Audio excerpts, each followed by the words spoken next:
लेकिन मोहसिन दावड़ साहब की मैं एक ट्वीट पढ़ रहा था, वो ये क्लेम कर रहे थे कि पाकिस्तान तहरीक इंसाफ जो है वो एस्टेब्लिशमेंट के इशारों पे चलती है और ये 18वीं आईनी तरमीम में सूबों को जो हुकूक मिले हैं वो एस्टेब्लिशमेंट की ख्वाहिश को पूरा करते हुए इस बिल के जरिए से जो उनकी कैबिनेट ने किया, पाकिस्तान तहरीक इंसाफ की कैबिनेट ने, मोहसिन दावड़ का ये दावा है कि वो इख्तियारात एस्टेब्लिशमेंट की ख्वाहिश को पूरा करते हुए 18वीं तरमीम के खिलाफ जाते हुए ये इख्तियारात वफाक को दे रही है, खैबर पख्तूनख्वा की पीटीआई की हुकूमत। लेकिन मोहसिन दावड़ साहब ने ना तो पंजाब के बारे में ऐसी कोई बात की जिन्होंने अपनी बेशुमार ज़मीनें दी हैं SIFC के तहत, यहाँ पे भी जो सूबाई इख्तियार है, इसके बाद जो नहरों वाला मामला है इस पर भी मैंने उनकी खामोशी देखी।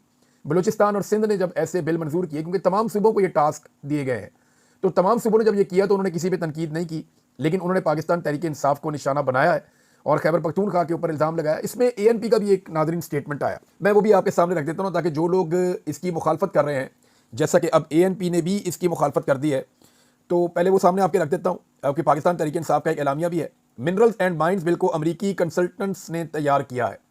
ANP ये कह रही है कि क्योंकि अमेरिकन ने यहाँ पे आके आपके मादनियात के ऊपर कंट्रोल लेना है, तो उनके कहने का मतलब यह है कि अमेरिकन कंसल्टेंट्स हैं जिन्होंने इस ड्राफ्ट को तैयार किया है, वो कॉन्फ्रेंस में भी मौजूद थे। महकमे ने खुद इस पर 73 और मिनरल्स एंड माइंस एसोसिएशन ने 47 एतराज़ात उठाए।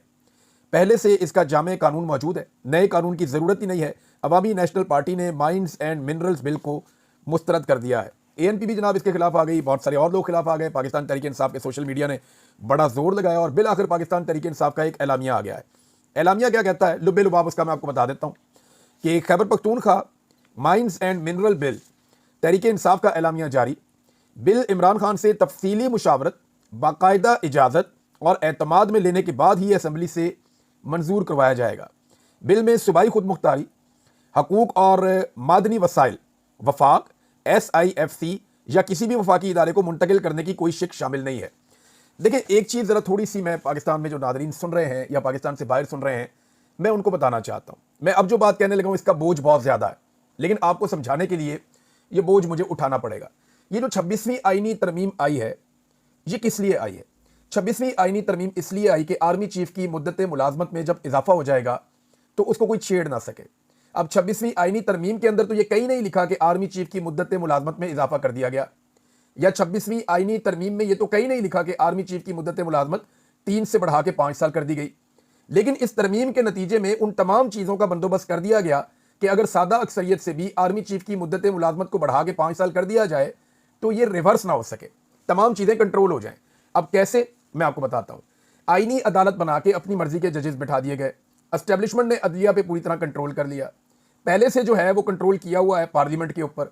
मखसूस नशिस्तें पाकिस्तान तहरीक इंसाफ को नहीं दी, मामला कहाँ जाएगा? सुप्रीम कोर्ट में जाएगा। सुप्रीम कोर्ट में उनका अच्छा खासा कंट्रोल है। 26वीं आईनी तरमीम के मुताबिक वो अपना चीफ जस्टिस भी लेकर आ गए, जिसको चीफ जस्टिस बनना था उसको साइड पे कर दिया, और अपनी एक आईनी अदालत भी लेकर आ गए, एक आईनी बेंच भी अपना बना लिया। तो इस तरह एस्टेब्लिशमेंट ने पूरा कंट्रोल कर लिया। और जब पूरा कंट्रोल हो गया, क्योंकि अदालत ने ही चैलेंज होना था ना जाके कि आर्मी चीफ की मुद्दत मुलाजमत जनाब नहीं हो सकती 3 साल से ज्यादा, इसको 3 साल पे रोक दें, तो अदालत ने रोक देना था। तो अदालत का बंदोबस्त पहले कर लिया गया, आईनी बेंच बना दिया गया, और असेंबली के जरिए से ये कानून वापस ना हो जाए इसका बंदोबस्त करने के लिए तहरीक इंसाफ की मखसूस नशिस्तें भी रोक ली गई। अब वो मखसूस नशिस्तें लेने के लिए भी अदालत में जाना है, वहां पहले ही कंट्रोल है। तो 26वीं आईनी तरमीम ने वो सारा माहौल बना दिया कि अब अगर आर्मी चीफ की मुद्दत मुलाजमत में तोसी कर दी जाए तो कोई उसको रिवर्स ना कर सके। लेकिन देखिए, एक मनसूबा इंसान बनाता है, एक मेरा रब बनाता है, और मेरे रब के मनसूबे को कोई नहीं रोक सकता। मेरा रब जानता है कौन कब तक है। अगर इस आर्मी चीफ को यहां पे रहना है 2032, 33 तक, 35 तक भी, तो मेरा रब रखेगा। और अगर मेरे रब ने यह फैसला किया कि नहीं रहना, तो फिर नहीं रहना। ये तो मेरा रब जानता है ना कौन कब तक कहां रहेगा। इमरान खान ने कितनी देर जेल में रहना है, ये तो फैसला मेरा रब करेगा। जिस दिन मेरे रब ने फैसला किया वो बाहर आ जाएगा, वो बाहर आ जाएगा, इनके बीच में से गुजर के आ जाएगा, और ये सब मिलकर उसको नहीं रोक सकेंगे। ये बात मैंने भी, जब मैं कैद में था ना, लापता मुझे किया गया था, मैंने वहां कही थी। मैंने कहा जिस दिन मेरा रब चाहेगा मैं तुम सबके बीच में से गुजर के बाहर चला जाऊंगा और तुम देखते रह जाओगे, मुझे नहीं रोक सकोगे।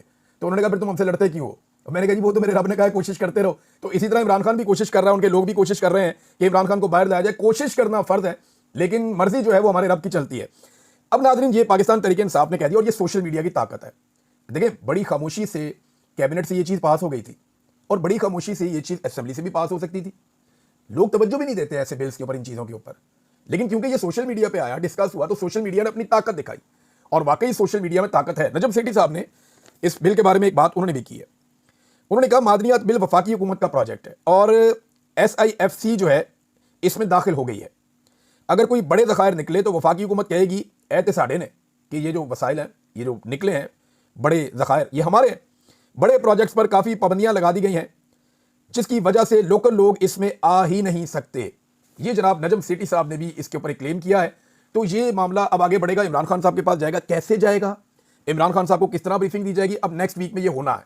मंगल को मुलाकात वाला दिन है, मुमकिन है मंगल वाले दिन इमरान खान साहब को हो सकता है अली अमीन गंडापुर साहब भी चले जाएं दोबारा मिलने के लिए, और इमरान खान साहब से अप्रूवल लेके बाहर आकर कहें जी खान साहब ने कह दिया है बिल पास कराओ। लेकिन लोग ट्रस्ट नहीं करेंगे। अब कोई ऐसा बंदा ले जाना पड़ेगा जिसपे लोग ट्रस्ट करेंगे, ये बंदा गया ना, ये बंदा बाहर आके ये बात कह रहा है तो फिर हमें ट्रस्ट है। अब ऐसा बंदा कौन हो सकता है? साहबजादा हामिद रजा साहब पे लोग यकीन करते हैं, उमर अयूब साहब पे भी लोग यकीन कर देते हैं, और कुछ हद तक लोग जो है वो सलमान अकरम राजा साहब पे भी लोग ट्रस्ट करते हैं, वो जो बात करते हैं लोग उस पर यकीन करते हैं। लेकिन अलीमा खान साहब अगर जाएंगी या अल्लामा राजा नासिर अब्बास साहब, ये दो ऐसे लोग हैं कि, या महमूद खान अचकजई साहब, ये इस तरह के लोग हैं कि अगर ये बाहर आकर